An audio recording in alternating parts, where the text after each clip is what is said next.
Hi, my name is Dan Marchek, and I'm one of the co-founders of Science Cafe New Hampshire. So Science Cafe was started by David, Sarah Eck, and myself with the intent of having a place where people could come together and talk about a topic from a perspective of science. So we bring experts together with the public, and we try and educate New Hampshire and create a stronger society by sharing information together.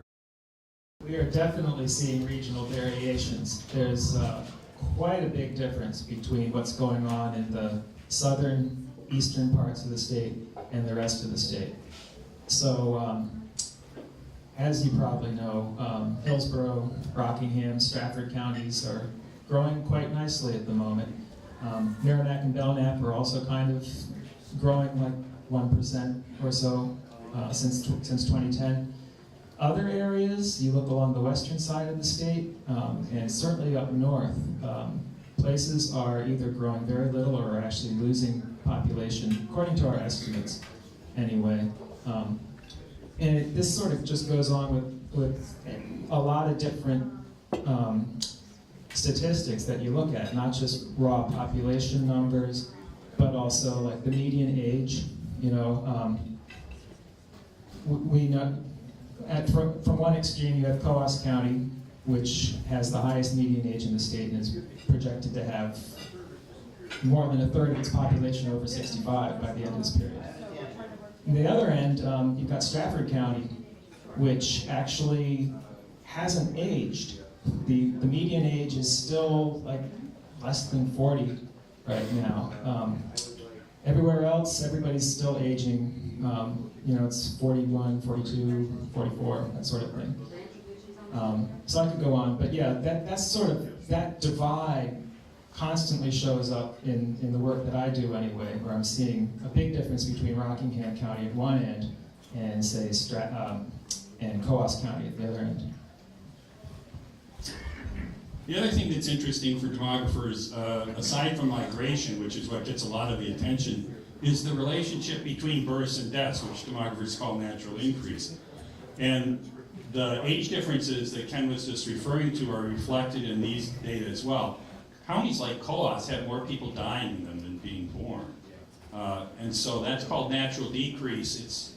Historically, it's been relatively unusual in the United States. It's only happened in 2 states in the United States, and that's Maine and West Virginia. Both have more people dying in them now than being born. So not only does migration affect the distribution of population in the state and between the states, but so does the relationship between natural increase, or between births and deaths. And the recession slowed births down in general in the United States by about 9%. There's been no recovery at all since the recession in the birth patterns in the United States. The number of births is still down 9 to 10% over what it was before the recession. And for a state like New Hampshire, which traditionally has had a fair amount of migration and has also had natural increase and continues as a state to have natural increase, that slowdown in natural increase combined with the reduced levels of migration into the state is what's causing the population to slow down in terms of growth. Okay, question right here.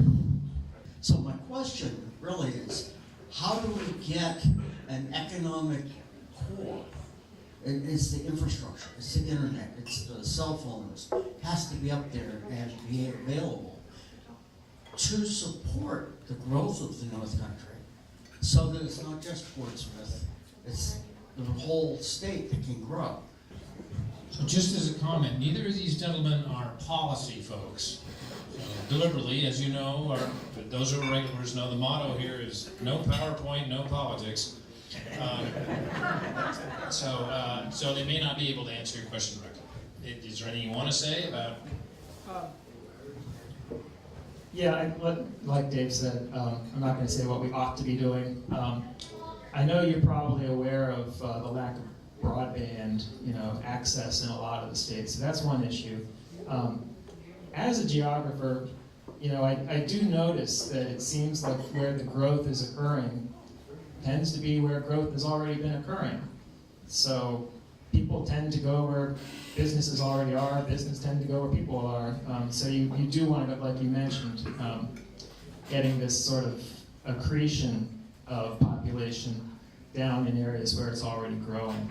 And, you know, Rockingham County is getting people, is still the one county in the state that's getting people from Massachusetts, or the largest county that's getting a lot of migration still from Massachusetts.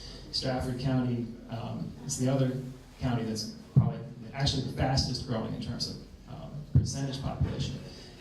Outside of that region, there's just a lot of, you know, there's distance involved, there's hilly topography. You know, you have this fantasy, we all think, you know, reading that people should be able to telework and, you know, plant down wherever they please. Maybe that's true, but so far, it seems in terms of migration anyway, that the migration is occurring where migration has been occurring. I mean, another dimension that's related to what you're talking about is the amenity appeal of New Hampshire. That is, there are a lot of people who have second homes in New Hampshire. Many of them will eventually come and settle in New Hampshire. And they bring a lot of expertise and human capital with them, even if they're only here for a part of the time. So there, I mean, if you've got a CEO who has a second home here, it may well be they'll think about opening plants or industries here. When I was in Illinois, the governor of Wisconsin and the governor of Illinois were both named Thompson. And so there was a big sign on I-94, which would be the equivalent of I-95, right on the border where everybody is coming back from their vacations and second homes in Wisconsin back into Chicago. And it said, Governor Thompson wants you to move your business to Wisconsin. And it was sponsored by Wisconsin Electric, the utility company. But you could just see all those tired Illinoisans coming back and thinking, now I gotta fight my way back into the city. And thinking, you know, it wouldn't be bad to be right up here over the border in Wisconsin, where we're only, you know, 90 minutes from the core of a big metropolitan area. I mean, New Hampshire has some of that same advantage with the proximity of the big Boston metropolitan area. Certainly, the other thing that would help would be to make sure that the transportation system made it easy to get from New Hampshire to Massachusetts and back and forth. For example, if you've ever driven 16 up to Conway or places like that, which are sort of the gateway to the recreational areas, it's not as easy a trip as it could be under different circumstances. So that might be one kind of thing. If you can make it easier to get places, sometimes you can overcome some of those distances. Before we go to another question, very quickly, and this is New Hampshire's not alone in this. Is that correct? Is it in the sense of the population growth is occurring in relatively small geographic areas? It's clumping. Is that correct? Yeah, it would, I mean, TV, that's right. typically you would see in both the population concentrations will be on the outer edges of the metropolitan areas. That's where most of the growth will be occurring, or right over the border of the metropolitan area, in the way that Stratford and Rockingham are on the outer edge of the Boston metropolitan area. In most big metro areas in the United States, you'd see that same phenomenon of growth around and spilling over those edges. So, whereas more rural areas, you know, Right. Midwest equivalent of Coles County or something right, like that. as you get further away, you tend to see less growth unless the areas are recreational or amenity or retirement destinations. Carroll County in New Hampshire is an example of that, which before the recession anyway, we're experiencing a fair amount of growth, and almost all of it was coming from migration because their populations don't have very much potential to produce natural increase anymore. So New Hampshire is very typical. When I came here from the Midwest, I thought I'd be coming to a place that was very different, and in many ways, it's not unlike the situation in Chicago with Wisconsin to the north of it. So. All right, in the middle here.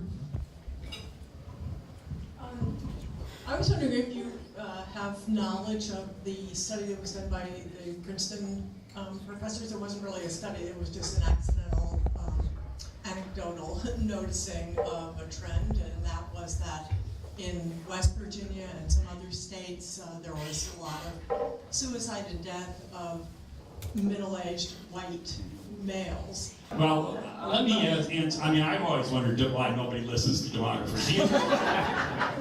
Please tell us how wonderful you are. But the study you're talking about, actually, I just read the next study in that series that's going to come out tomorrow morning. One of the topics that you're talking about, the increased levels of mortality among particularly males from the 45 to 54 age group, white males only, not the other racial groups, just whites. A lot of it is being now talked about in terms of what's called deaths of despair, which is, and the argument increasingly is that it's particularly pronounced among less than college educated men. And part of the reason that the reason that it's thought that it's occurring is because, as you suggested, in areas where there have been a loss, particularly of blue-collar jobs, generation to generation, it's causing kind of a cumulative frustration and disillusionment among males in that age group. I grew up in Flint, Michigan. When I grew up in Flint, Michigan, 80,000 people worked for General Motors. 80,000 people. Now it's 6,000. I mean, half my high school graduating class went right into the auto plants and earned more money than college graduates did. Those jobs just aren't there anymore. The kids who grew up not younger than me saw their fathers and their mothers do very well in those auto plants with high school educations. Those jobs are all gone now. And those kids look at their parents who did well, and they're not doing well, and they're not going to do well. And so the belief is that is one of the things that's contributed to this rising use of drugs, opiates, this higher suicide rates, deaths from drinking. I mean, you'll see in the article that's released tomorrow, it's absolutely astounding. The United States is the only country which is having increasing mortality among a part of its population, particularly white population.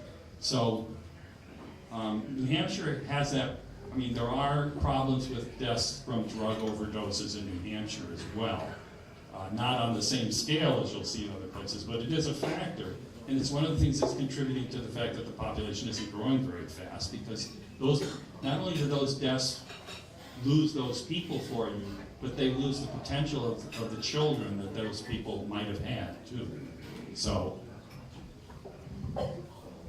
Yeah, I'm not actually terribly familiar with that study myself, but I just would note, like in New Hampshire, that the situation's a little different than in some of the other states that you mentioned. New Hampshire's household income is fairly high compared to other parts of the country. Percentage of college graduates is higher. So while there's already been a transition in much of the state. Well, let's say the parts I mentioned before, the southern and eastern parts at least, to a post-industrial economy.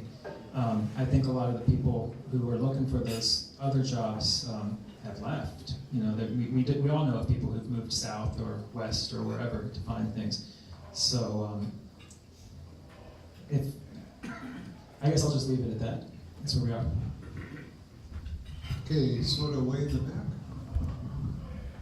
Yeah, let me preface this by my question by I hope not to be insensitive to our foreign immigrants, but just for analytical reasons, I've noticed since my children went to Concord High School, the percentage of young foreign immigrants in the school systems in New Hampshire has increased quite a bit.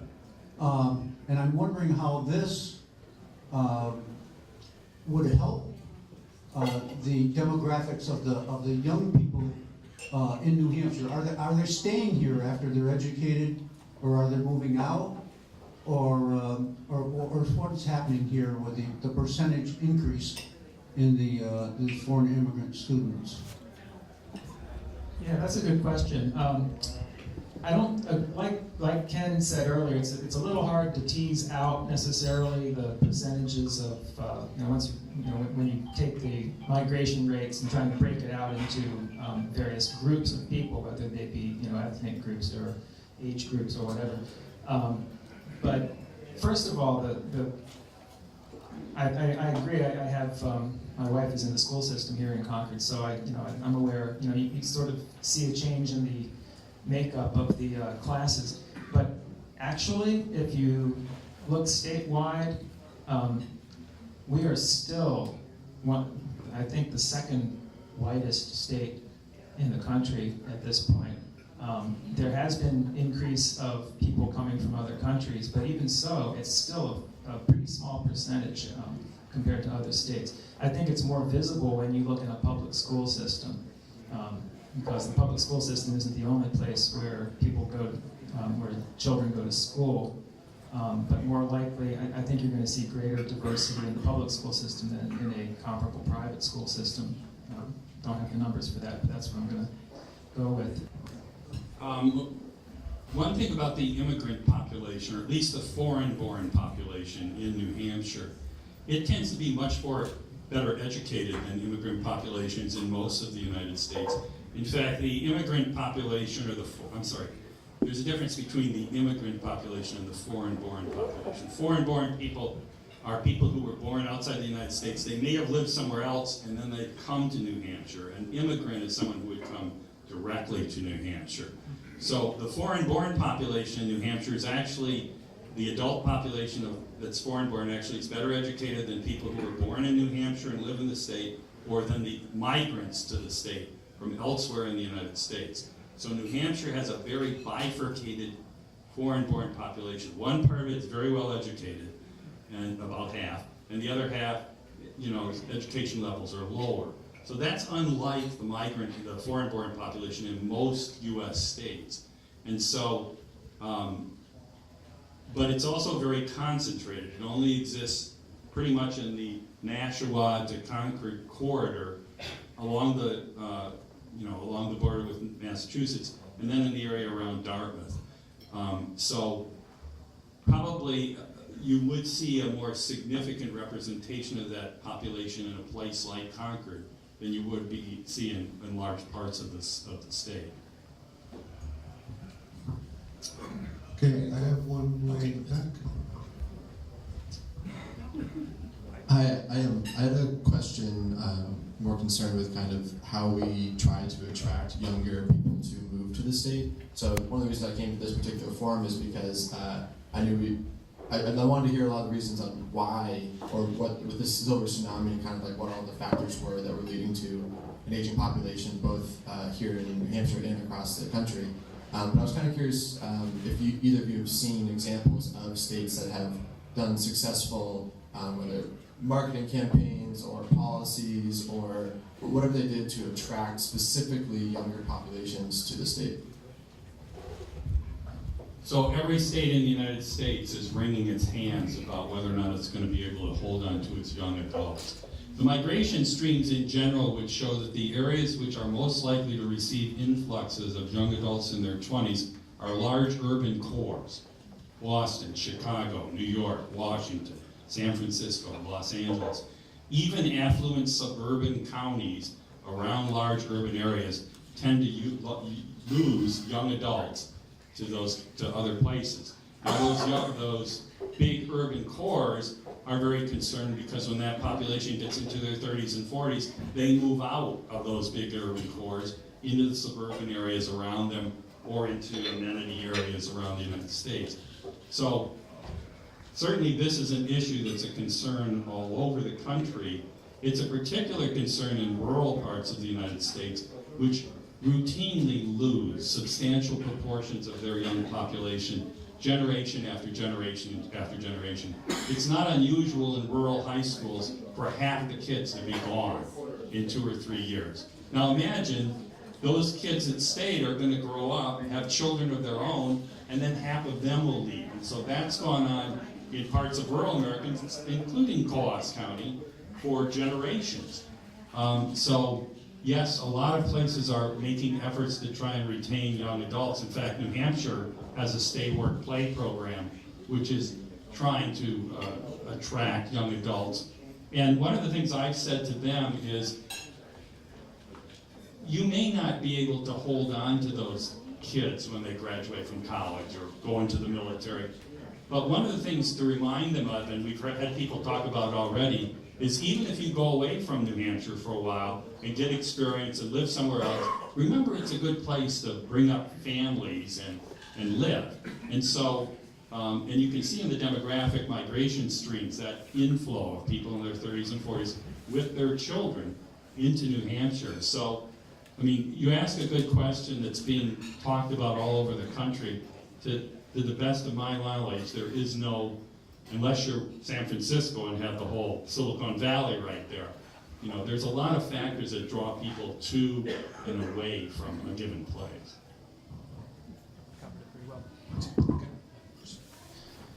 And I guess I'd have to say, I bet you part of the reason Concord put its funky sidewalks in was to attract people like you, right? You like funky sidewalks, right?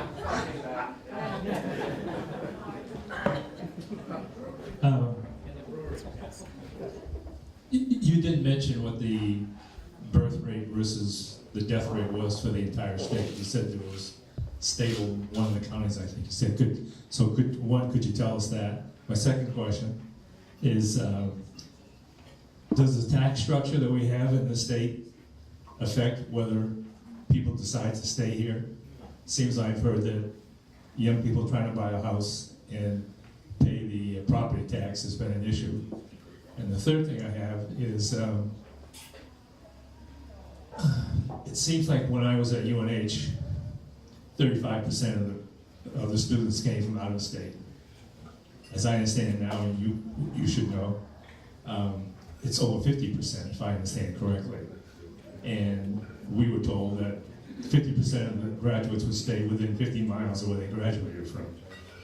So I wonder, how does the cost of tuition in the state affect whether they stay in the state or go to go somewhere else? Because the students I've talked to that are seniors are saying it's cheaper to go elsewhere and get an education than it is to stay in the state.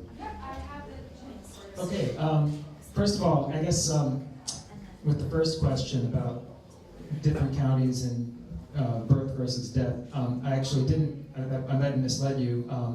Even in Stratford County, where the median age is staying the same, that doesn't necessarily mean that we're getting a lot more births than deaths. That could also simply be more migration of younger people. The takeaway from our projections that we released last year is that every county in the state will shortly be experiencing natural decline. You know, if it's just births versus deaths, there will be more deaths, even in Stratford County. As for the second one, we're veering towards policy again, but I will point out that it's not necessarily clear how much a lack of income tax really drives people moving here.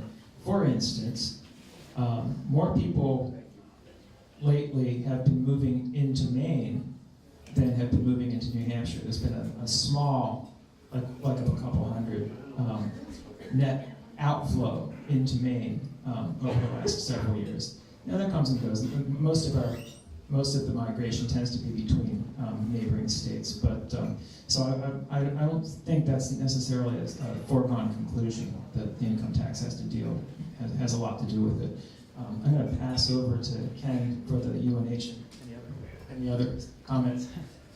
So roughly in New Hampshire, there are about 12 to 13,000 births a year and around 10 to 11,000 deaths. So, you know, that in the United States would be a relatively low birth to death ratio, but not as low as in many other places. So, yes, New Hampshire has sort of a moderate birth to death rate. I mean, demographers would usually look at the ratio between births and deaths, not just the rate. Part of the reason that New Hampshire's population is older and is aging and is at risk of many future natural decrease is because it's a largely white population. The non-Hispanic white population in the United States is roughly 8 to 10 years older than the other the black or Hispanic or Asian or black or Hispanic populations. So any state that's largely white is going to face this problem of natural decrease sooner rather than later. So anyway, that's the birth-death side of it. New Hampshire is not particularly low on the birth-to-death ratio, but it's not one of the higher ones either. Utah is always the highest birth-to-death. It's like an outlier in many ways. But, anyway, about the UNH issue, roughly, slightly over 50% of the undergraduates are from out of state.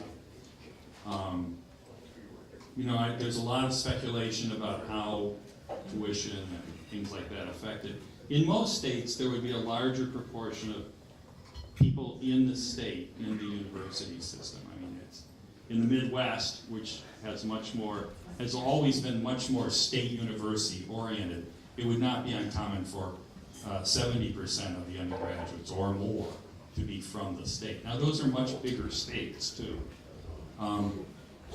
University of Vermont is 80% out of state undergraduates. So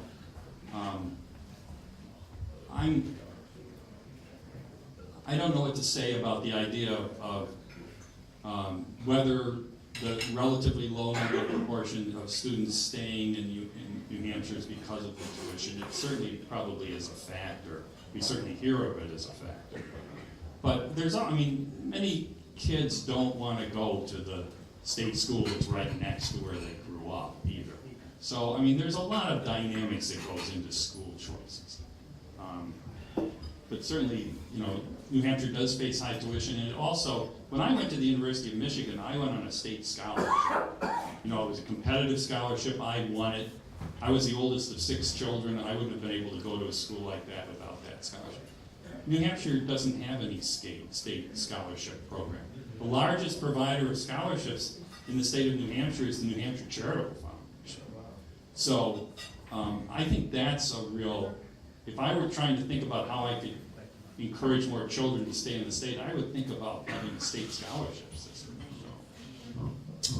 As we mentioned at the start, Concord TV films this, and it will put this on the website so you can come and see if you're on TV at the website if you didn't see the broadcast. They are also having their annual fundraiser the first Friday, Saturday, Sunday of April, the 7th, 8th, and 9th, the Easter Egg Extravaganza, which is going to be at the Bektash Shrine Center out on Pembroke Road.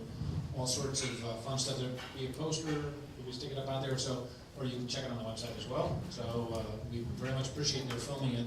So you can come, and it's a fundraiser for them, and they use it to buy equipment for their youth and young adult video programs. So. All right, so how about a hand for our panelists? They did a good job, and our moderator, David Brooks. All right, so next month in Nashville, we'll be living with dignity, and up here we'll be composting. Kind of the same topic. Are you going to have worms too? No. So we hope to see you there. Thanks for coming.